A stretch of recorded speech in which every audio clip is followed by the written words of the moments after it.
Assalamualaikum warahmatullahi wabarakatuh. Nama saya Salbi Adiba Fatimah Zahra dari kelas 3D jurusan Administrasi Publik, Fakultas Ilmu Sosial dan Ilmu Politik dari Universitas Sultan Agung Tirtayasa yang mengambil mata kuliah e-government.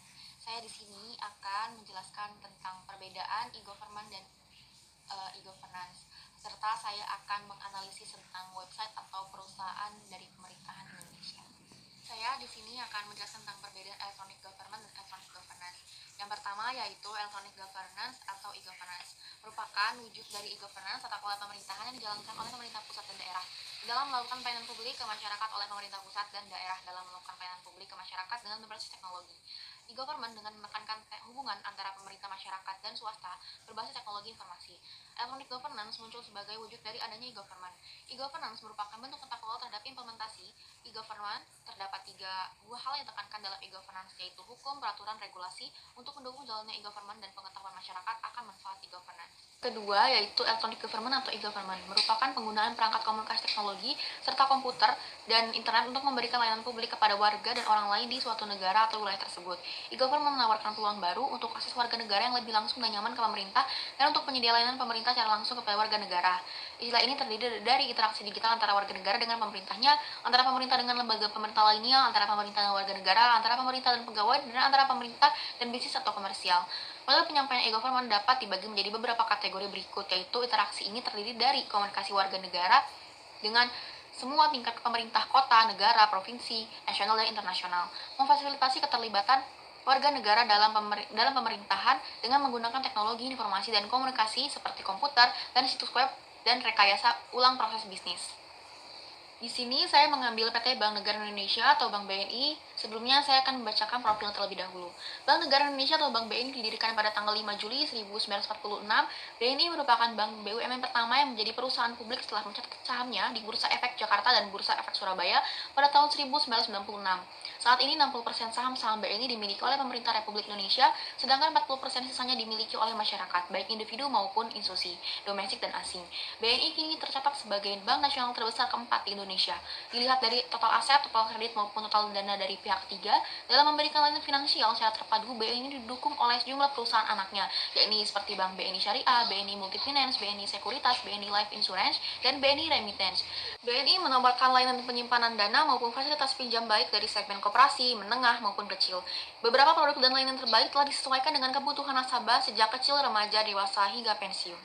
BNI juga memiliki 11.209 ATM yang tersebar di 34 provinsi dan 420 kabupaten kota, termasuk 6 ATM di luar negeri, yaitu 4 ATM di Hong Kong dan 2 ATM di Singapura. Jaringan ATM itu diperkuat juga oleh 43.191 ATM link, 64.471 ATM bersama, serta 71.369 jaringan ATM prima. Selain itu juga terdapat fasilitas phone banking, 24 jam BNI call 1500046 atau melalui ponsel 021150046 dan 68888 serta SMS banking dan BNI Internet Banking www.bni.co.id. Salah satu perubahan atau perkembangan Bank BNI dalam mengembangkan sistem informasinya diantaranya yaitu dengan adanya penerapan sistem baru dengan penggunaan BNI Icons yang diharapkan dapat terjadi pembedahan mekanisme dan penambahan kapabilitas layanan serta meningkatkan daya saing perusahaan di tengah persaingan bisnis perbankan yang semakin kompetitif. Menurut analisa saya bahwa PT Bank Negara Indonesia atau BNI termasuk dalam e-governance archetypes IT monarchy. Mengapa demikian? Karena dalam pengambilan keputusan pada PT Bank Negara Indonesia ini menggunakan teknologi informasi yang pastinya akan memperkerjakan IT spesialis.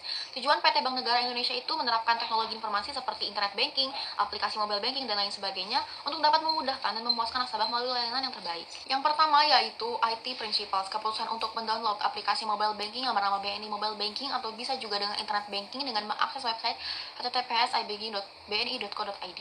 Yang kedua ada IT arsitektur. PT Bank Negara Indonesia telah menyediakan baik itu aplikasi maupun website. Yang ketiga, ada IT infrastruktur. Pelayanan yang diberikan oleh PT Bank Negara Indonesia ialah sistem pembayaran keperluan publik secara online. Yang keempat, ada business application needs, yaitu kreativitas, komitmen, dan kedisiplinan para IT spesialis. Yang kelima, ada IT investment. Untuk menerapkan IT governance, maka PT Bank Negara Indonesia memerlukan para IT spesialis yang kompeten di bidangnya serta alat penunjang sistem informasi lainnya. Jadi website yang saya teliti itu yang pertama yaitu IT Principles. Nah, inputnya itu dilakukan secara IT monarki di mana IT monarki itu melibatkan IT spesialisnya saja. Nah, desisinya itu secara bisnis monarki di mana bisnis monarki itu melibatkan top manajer saja. Yang kedua yaitu IT arsitektur. Nah, inputnya itu dilakukan secara IT monarki di mana IT monarki itu melibatkan IT spesialisnya saja. Sedangkan desisinya itu secara federal, kombinasi antara keputusan pemerintah pusat dan pemerintah di bawahnya dengan atau tanpa melibatkan orang-orang IT. Ketiga yaitu IT infrastruktur. Nah, inputnya itu dilakukan secara bisnis monarki di mana bisnis monarki itu melibatkan top manajer saja. Sedangkan decisionnya itu anarki, itu sentralis, satu orang pengambilan keputusan atau kalangan tertentu saja yang mengambil keputusan. Yang keempat yaitu business application need. Nah, inputnya itu dilakukan secara IT monarki di mana IT monarki itu melibatkan IT spesialis saja. Sedangkan decisionnya yaitu bisnis monarki di mana bisnis monarki itu melibatkan top manajer saja. Yang kelima yaitu IT investment. Inputnya itu dilakukan secara federal.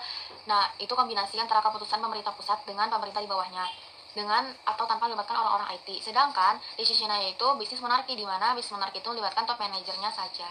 Jadi yang di atas ini yaitu ada contoh dari kalau yang sebelah kiri itu contoh dari mobile banking. Nih yang sebelah sini. Kalau yang sebelah sini, yang sebelah kanan itu adalah contoh dari internet banking. Jadi kesimpulannya itu menurut Mitsuan School Center for Information System Research atau CISR dalam buku Well and Ross terdapat 6 e-governance archetypes yaitu bisnis monarki, IT monarki, feudal, federal, duopoly, sama anarki.